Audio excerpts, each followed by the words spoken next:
C'est absolument hideux, mais est-ce que c'est mauvais?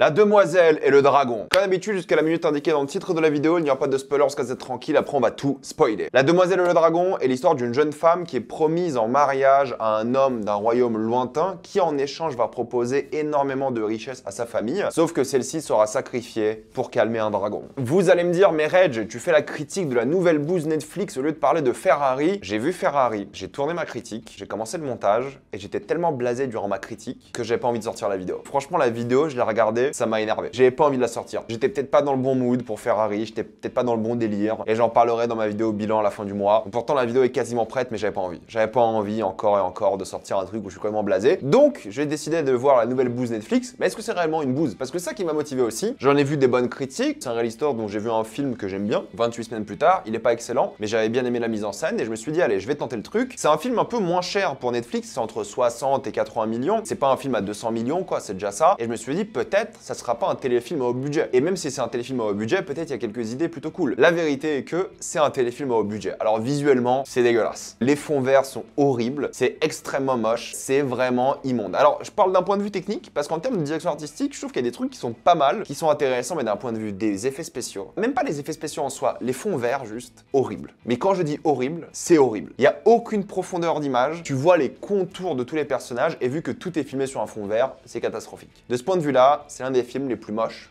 que j'ai vu depuis très longtemps. C'est pas aussi affreux que de Flash, soyons honnêtes, c'est vraiment dégueulasse. Visuellement, c'est une catastrophe, c'est moche de chez moche. Mais encore une fois, c'est un point de vue technique, parce qu'il y a quelques images, quelques plans qui sont composés d'une manière où tu te dis, ah bah il y a une petite idée qui est sympa, ils arrivent à jouer sur les ombres, ils arrivent à jouer un peu sur les couleurs, sur les effets spéciaux. Le dragon, je vais pas vous le montrer ici, je vous le montrerai en spoiler, parce que le design est un peu caché jusqu'à la fin du film. Le dragon a un design que j'aime bien, très féminin pour le coup, parce que c'est une dragonne. Maintenant que j'ai vu cette dragonne, je comprends carrément l'âne de Shrek. Pourquoi est-ce que j'ai fait cette blague? C'est le tournage de Ferrari qui m'a démotivé parce que ouais, je tournais deux trucs en même temps. Et c'est ça qui est un peu frustrant avec ce film, c'est que oui, visuellement, c'est un téléfilm au budget. Tu vois qu'ils ont mis beaucoup d'argent dans des effets spéciaux carrément pas finis et dans des fonds verts moches. Mais quand même, en termes d'idées techniques et artistiques, il y a pas mal de trucs plutôt cool. Premièrement, c'est l'histoire de cette adolescente interprétée par Millie Bobby Brown qui arrive dans un nouveau royaume, qui découvre ce nouveau royaume, qui tombe amoureuse du prince. Mais évidemment, cette famille et ce prince la sacrifient pour soulager les envies meurtrières d'un dragon. Mais le début du film est assez enchanteur. Oui, il y a des fonds verts dégueulasses, mais je crois qu'ils ont tourné dans un vrai endroit. En tout cas, ça se ressent dans une sorte de monastère, t'as l'impression. Ensuite, j'ai vérifié, c'est au Portugal, visiblement, avec des belles fleurs, et c'est assez joli. Et il y a des séquences assez jolies, mine de rien. Les 25 premières minutes du film sont assez charmantes, sont assez belles. C'est une famille qui découvre une autre famille. Ils se parlent un petit peu, il y a un truc un petit peu politique, mais mignon à la fois. En même temps, il y a une sorte de tension, parce que tu sens qu'il y a un truc un peu de faux cul et des mensonges. Mais c'est un monde assez féerique, assez mignon. Sans parler de la scène d'introduction, qui est genre une scène d'action qui est horrible, ça, oubliez cette scène. Mais juste après, il y a un truc où tu dis, c'est un peu adorable, quoi. Les deux personnages tombent un petit peu amoureux et tout, c'est mignon. Le film a un peu de cœur, un peu d'identité, ils font un petit truc mignon. Mais ça tourne évidemment entre guillemets à l'horreur où maintenant c'est une femme face à ce dragon dans une montagne et ça devient un huis clos. Une femme dans des décors assez claustrophobiques qui essaie de se cacher d'un dragon qui la poursuit. Et en plus de ça, le dragon est intéressant parce que le dragon va commencer à déjà parler parce que le dragon parle. Ça fait penser évidemment un petit peu à Smaug ou Smog comme vous voulez. Il y a une personnalité et tout et le dragon est bien développé. Je trouve qu'il y a des trucs intéressants par rapport au dragon. Le film est plus ou moins prévisible mais en même temps je trouve qu'ils ont réussi à donner quelques séquences qui vont plus loin que ce que je pensais et je trouve que justement la relation entre Millie Bobby Brown, son personnage qui s'appelle Elodie et justement le dragon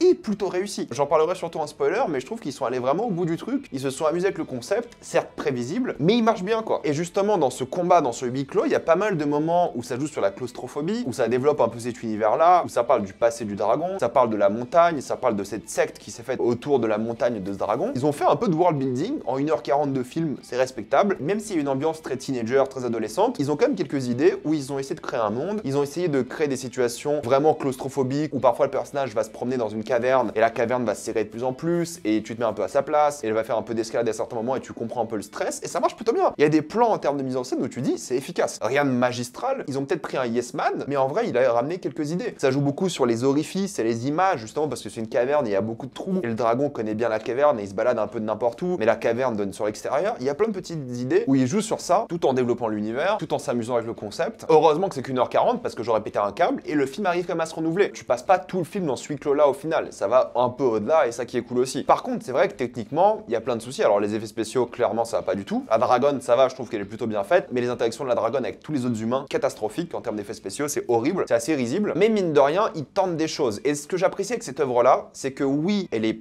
pas spécialement bien, mais ils arrivent quand même à créer une sorte de drame, ils arrivent à avoir des séquences un peu plus intenses, un peu plus stressantes. C'est assez violent, mine de rien, je m'attendais pas à ça. Il y a des gens qui se font clairement carboniser, il y a des gens qui se font écraser, il y a des gens qui se font pénétrer par des griffes de dragon. Ça reste pour adolescents, jeunes adultes, mais c'est pas pour les enfants. Pour le coup, ça l'est pas. Enfin, je pense pas en tout cas. Et oui, je trouve que Millie Bobby Brown, elle joue pas bien. Je suis désolé, je la trouve vraiment mauvaise dans ce film. Je la trouve bien plus impressionnante dans Stranger Things pour le coup. Alors là, vraiment, niette. Zéro charisme, zéro envie de la sauver, quoi. On n'y est pas, quoi. Et je pense pas que c'est le genre de film où elle peut jouer. Le film essaie d'être un peu genre edgy, vous savez, genre un peu subversif faussement. Il tente des trucs, quoi. Je m'attendais à un truc bien plus aseptisé, bien plus woke, entre guillemets, même si vous savez que j'ai rien avec le wokisme. Au contraire, je suis très woke, comme vous voulez. C'est quelque chose que je trouve intéressant quand c'est bien fait. Le film commence littéralement par la phrase: ce n'est pas un film où un prince charmant sauve une femme. Tu dis, bon, bah voilà, c'est le féminisme et tout, mais c'est pas du tout ça au final. J'ai l'impression que cette phrase, elle a été faite comme mes tweets pour provoquer les gens, parce que c'est pas du tout ce genre de truc. Oui, c'est pas l'histoire d'un prince qui sauve la femme, mais parce que c'est pas l'histoire, c'est tout, quoi. Cette phrase, elle est là pour provoquer, quoi, je vous jure. C'est ça qui est rigolo, c'est que ça se prétend féministe et tout, mais y a rien de tout ça. C'est juste l'histoire d'une femme qui est coincée avec un dragon dans une caverne et qui essaie de survivre, c'est tout. Y a rien de woke. Si vous considérez qu'avoir des noirs au temps médiéval dans un monde fantastique c'est woke, vous êtes un extrémiste fasciste. Ça s'arrête là pour moi. Ça se passe pas en Europe, hein. C'est un monde inventé, ça n'existe pas, c'est pas historique. Si vous êtes gêné par des noirs dans ce genre de film, pour moi vous êtes,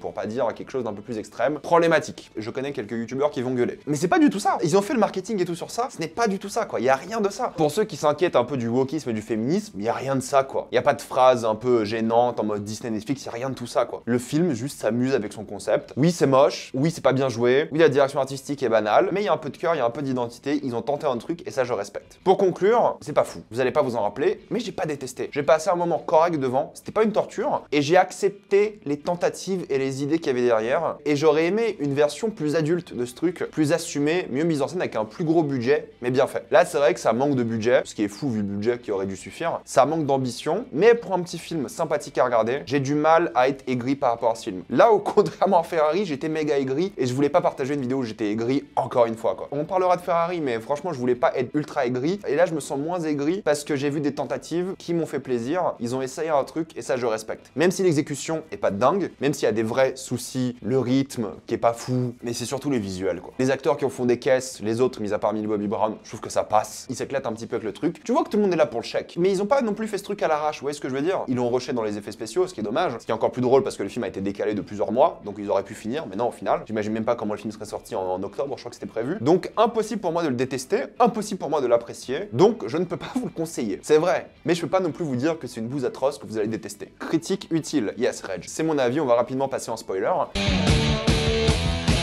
Juste envie de dire 2-3 trucs. Le dragon raciste, j'adore. J'adore le racisme du dragon. Parce que tout le film, tu dis, ok, il y aura un truc où elles vont devenir amies, et ça arrive à la fin évidemment, mais il n'y a pas une amitié qui s'est formée, je pense. Il y a surtout un dragon qui a arrêté d'être un peu têtu, et qui a arrêté d'être raciste surtout. Il y a des humains qui ont tué ses bébés, et là, la haine, elle veut tuer tous les humains. Et justement, elle rencontre une personne qui souffre en tant qu'elle, qui est humaine, et du coup, elle se rend compte qu'en fait, peut-être les humains sont pas si méchants que ça. C'est juste une histoire de racisme, en fait. C'est juste ça. Mais pourtant, ils vont au bout du truc. Elles se battent régulièrement. Il y en a une qui a failli cramer, l'autre qui a perdu un œil, plus elle s'est pris des coups d'épée un peu partout. Ils vont au bout du truc, à la fin ils crament littéralement tout le royaume, avec la couronne d'or qu'ils font sur le visage. En soi, il y a des idées sympas quoi. C'est juste un peu teenager et tout. Mais justement, le fait qu'elle soit ennemie jusqu'au bout, ça rend le truc vachement divertissant et ça parle de racisme quoi, c'est aussi simple que ça. Et j'aime bien quand les œuvres de fantasy traitent de thématiques sérieuses, parce que ça aurait pu être bien plus simple et ils auraient pu faire ça bien plus bêtement, mais ils prennent le temps avec ça et la dragonne tue quand même beaucoup de personnes avant de se rendre compte que c'est pas bien. Et voir tout un royaume cramé, c'est satisfaisant. Bref, je vais m'arrêter là, mettez-moi dans les commentaires ce que vous en pensez. Êtes-vous d'accord, pas d'accord, j'ai envie d'avoir votre avis. Comme d'habitude, pensez à vous abonner à la chaîne pour plus de vidéos. Mettez un j'aime, ça aide beaucoup la chaîne. Suivez-moi sur tous mes réseaux pour plus de débats, critiques, actualités et concours. Et moi je vous dis à la prochaine fois.